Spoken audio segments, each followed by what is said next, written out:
आज हम बड़ी इम्पोर्टेंट चीज़ के बारे में आपको कहना चाहते हैं।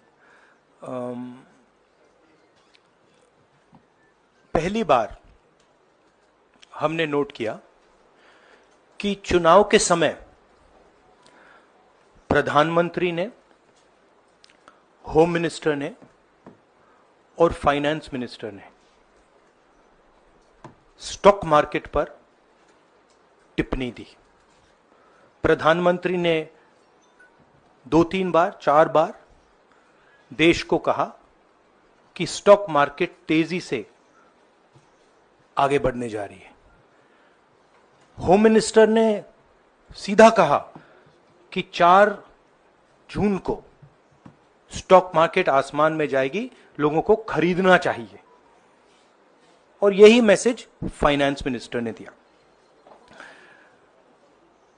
फर्स्ट, ये आज थोड़ा हम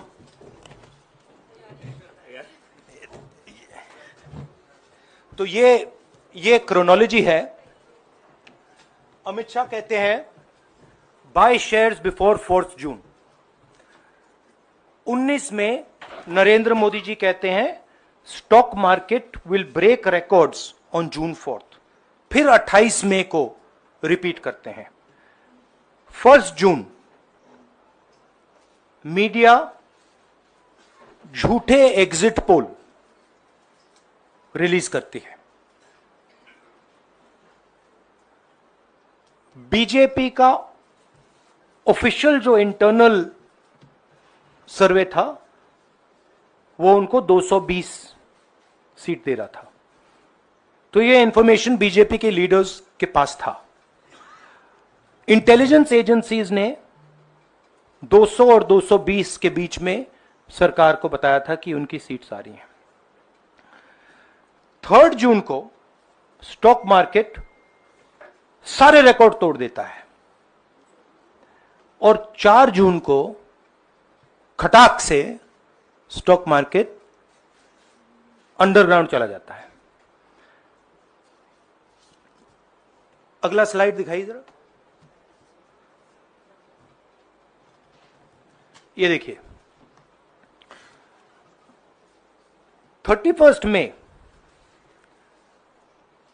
massive stock activity, more than double what was there on 30th, more than double what was there on 29, 28। ये अनोमली देखिए। ये कौन लोग हैं? ये वो लोग हैं जो जानते हैं कि कोई ना कोई घपला हो रहा है।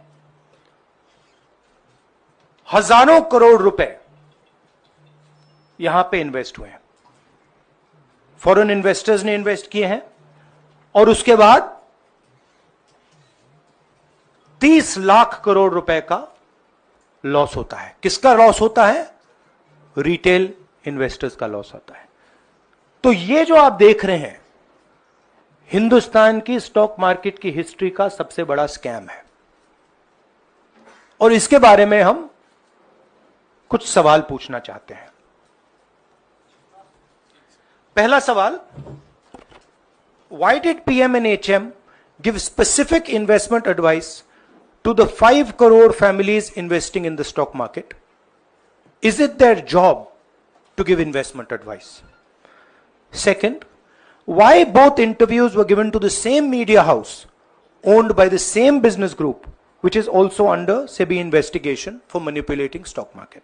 Third, what is the connection between the BJP, the fake exit pollsters and the dubious foreign investors who invested 1 day before the exit polls were announced and made a huge profit at the cost of 5 crore families? We demand a JPC into this. We are absolutely convinced that this is a scam. Somebody has made thousands of crores of rupees at the cost of Indian retail investors, and the Prime Minister and the Home Minister have given an indication to buy. And this is a criminal act.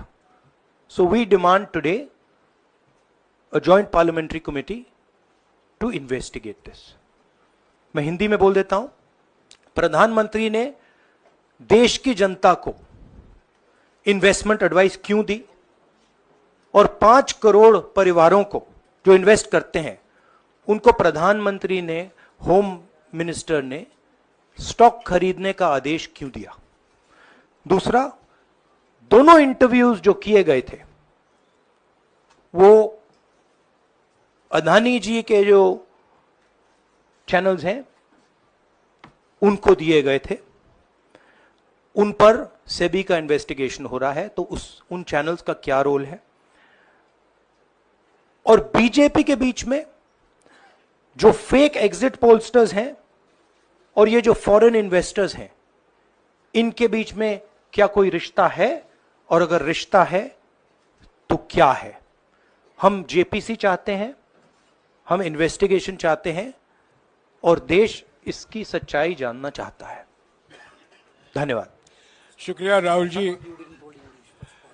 साथियों, अभी अभी राहुल जी ने आपको स्पष्ट तरीके से chronology समझ लिया है। बार बार गृह मंत्री कहते थे अब क्रोनोलॉजी समझिए। आज राहुल जी ने देश को क्रोनोलॉजी समझाया है। इसके ऊपर अगर आपके सवाल हैं तो एक एक करके आप पूछेगा, एक एक करके पूछेगा। I haven't said the chronology in English, so I'll say the chronology in English. 13th May 2024, the Home Minister says, buy shares before 4th of June. This is a clear indication to retail investors and others to buy stock. 19th May, for the first time, and then repeatedly until the 28th May, the Prime Minister says that the stock market is going to break records on 4th June. Finally, on 1st June, completely fictitious exit polls are released. These investors are given a completely wrong impression. And on the 3rd of June, as we all know, the stock market breaks all records and then crashes on the 4th of June. Whoever has made money as the stock market rose and also as the stock market crashed. And we are interested in having a joint parliamentary committee, a JPC, to investigate the role of the Prime Minister, the role of the Home Minister, role of BJP members, and also those people who have done these fake exit polls. And finally, we want to understand who are the people, these foreign investors, who did these trades. So we want an investigation for that.